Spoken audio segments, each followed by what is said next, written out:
Why are you still losing revenue to weak sales hires even when the candidates look great on paper? Why do some salespeople interview like superstars, then completely disappear once they're expected to prospect, compete, and close consistently? Why do so many companies realize they made the wrong hire only after they've lost months of salary, pipeline momentum, management attention, and revenue opportunity? It's because most sales hiring processes reward the wrong signals. You've probably been taught to trust experience, trust resumes, trust instincts, trust interviews, but none of those things reliably predict who will actually produce revenue under pressure.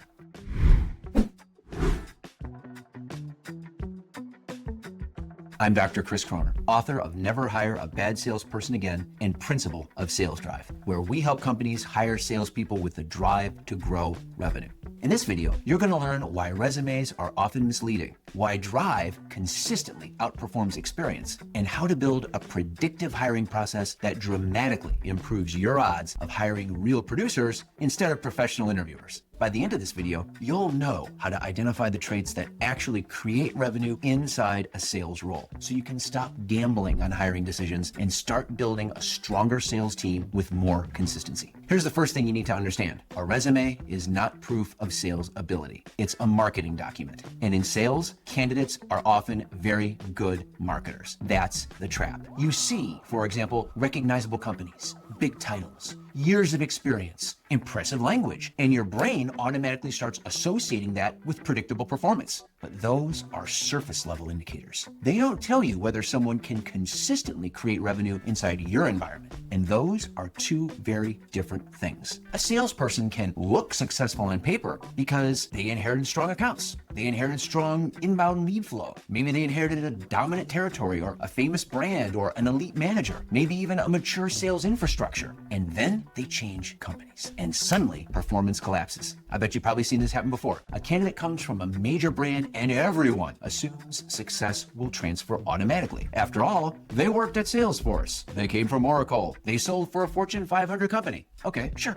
But what exactly were they responsible for? Did they hunt aggressively? Did they build pipeline consistently? Did they prospect without being pushed? Did they overcome adversity? Did they create opportunities or did they inherit them? Because there's a massive difference between those two profiles. And if you miss that distinction, you can waste enormous amounts of money on the wrong hire. And then another problem, resumes lie. Most sales resumes are filled with vague achievement language. Top performer, revenue generator, strategic relationship builder, exceeded expectations. Okay, compared to who? By how much? Under what conditions? Over what period of time? You see, specifics matter. Patterns matter. Behavior matters. Polished wording doesn't equal consistent execution. And this is where companies get into trouble. You start trusting familiarity because it feels safer. Experience feels safer. Recognizable brands feel safer. But emotional comfort is not predictive accuracy. Revenue generation depends on behavior under pressure, not resume cosmetics. So if experience alone doesn't reliably predict sales success, what does? Drive. Not charisma, not smooth interviewing, not industry jargon. Drive. Because sales is emotionally demanding in ways most people underestimate. Think about it. You're asking someone to face rejection constantly, ignored calls, unanswered emails, ghosted prospects, lost deals, competitive pressure, targets, uncertainty, week after week after week. And the people who consistently produce revenue are the ones who keep executing anyway. That is why high performers usually share similar traits. Competitiveness, resilience, persistence, accountability. They recover quickly. They hate losing. And they maintain intensity long after the excitement of a new job disappears. That is what creates long-term production. Not just activity, revenue. One of the biggest mistakes you can make is overvaluing experience alone while undervaluing internal wiring, because experience can create familiarity without creating consistency. A candidate may know the terminology, for example. They may know the systems. They may know the industry. But once pressure increases, their internal drive determines whether they continue executing at a high level. This is why some underestimated candidates massively outperform more experienced hires over time. It's because high drive people improve faster, adapt faster, compete harder, recover faster. They usually become more dangerous over time because they are internally wired for achievement. Think about elite athletes. You can improve technique. You can improve systems. You can sharpen skills. But hunger is different. Competitiveness is different. Internal standards are different. And in sales, those traits matter because revenue production is emotional endurance over time. Now, obviously, experience still matters. It can shorten ramp-up time, reduce onboarding friction, improve industry understanding. But experience should support drive, not replace it. Because eventually, every salesperson faces adversity. And when that happens, traits become far more important than resumes. So how do you stop making expensive hiring mistakes? You stop relying on instinct and you start building a predictive process. Because most bad sales hires don't happen because you're unintelligent. They happen because the hiring process lacks structure. The companies that consistently hire top producers evaluate candidates systematically instead of emotionally. Here's what that looks like. Step 1, the ad. Most sales job ads are too soft. They try to attract everyone, and that's a mistake.